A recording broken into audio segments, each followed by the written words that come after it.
Imagine if I didn't remember, I couldn't link the lyrics to a song. I wouldn't put it past myself. Hello, I'm Adele, and this is my life in lyrics with ELLE.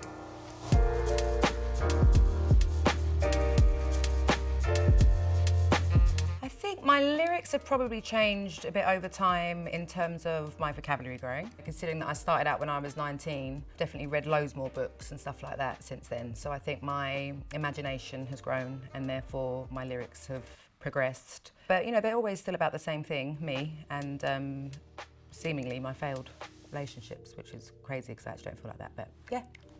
Okay. No.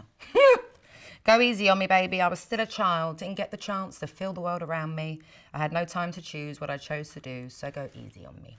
Well, this is from 30. It was my first single for 30. It makes me think about how lost I was when I left my marriage. I wrote the verse to Easy on Me in the shower, then I wrote the chorus later that day, and a lot of my friends throughout that rainy period of my life kept saying to me that you have to go easy on yourself, like don't beat yourself up too much about your decisions and stuff like that, and you just got to give it time and stuff like that, and it just really, really stuck with me that I have to like be kind to myself and stuff like that, and that it's incredibly layered, what I was going through, so that's where Easy on Me comes from, and I love that lyric, I had no time to choose what I chose to do. Another one in the bag, yeah.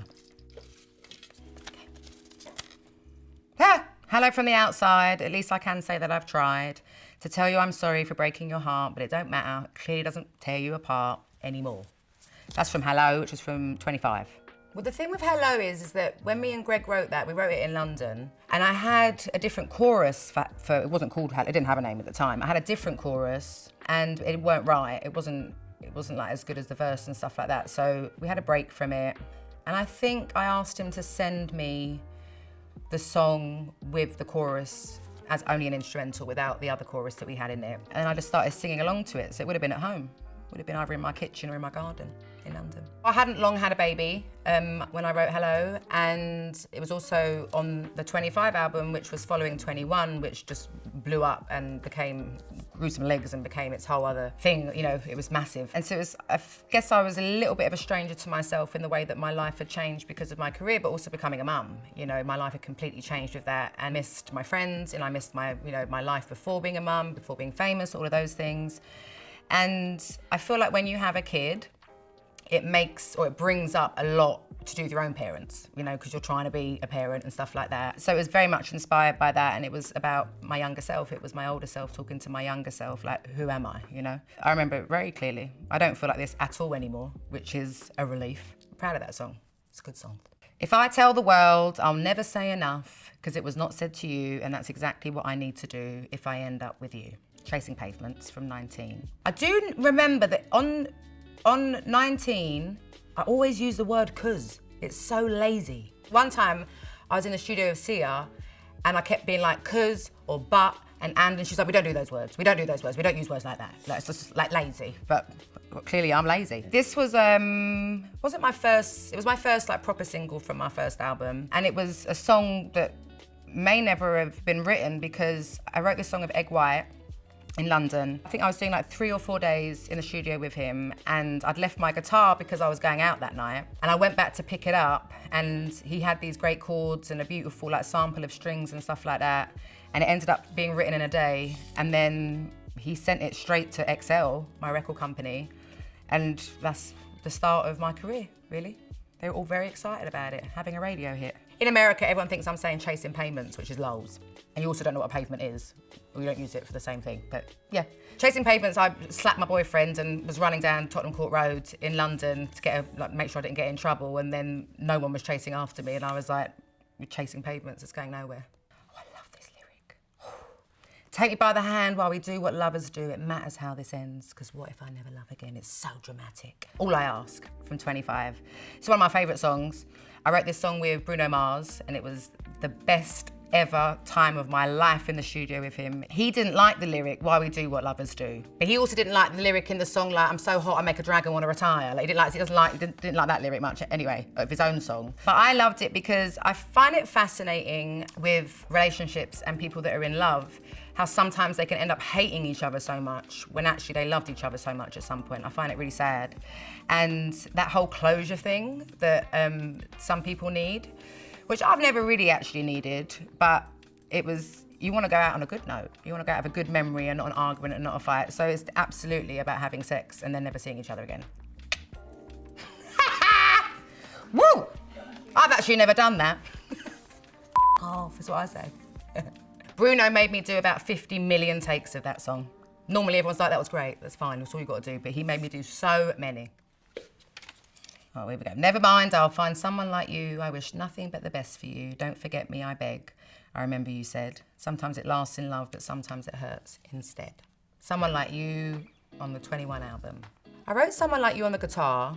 I can like figure my way around a piano, but I can't play piano. It would take me like, this song would be like 20 hours long if I was playing it. And so I wanted Dan to transpose it and put it onto the piano. I can't remember if I had the chorus before I arrived or whether it was there, but the song came to life in LA. I sang it, I remember I wasn't stumbling over the lyrics. I sang it all out as I wrote it, like as it came to my head. We didn't realize it would be a hit because it was a piano ballad, but we were like excited because it was perfect for the song and what I was saying in the verses and stuff like that. I remember there's 2 choruses at the end. The first chorus, I got really, really emotional. I had to sit on the floor in the booth, and I actually wanted to redo that chorus the next day, but Dan loved it and he said it's full of emotion.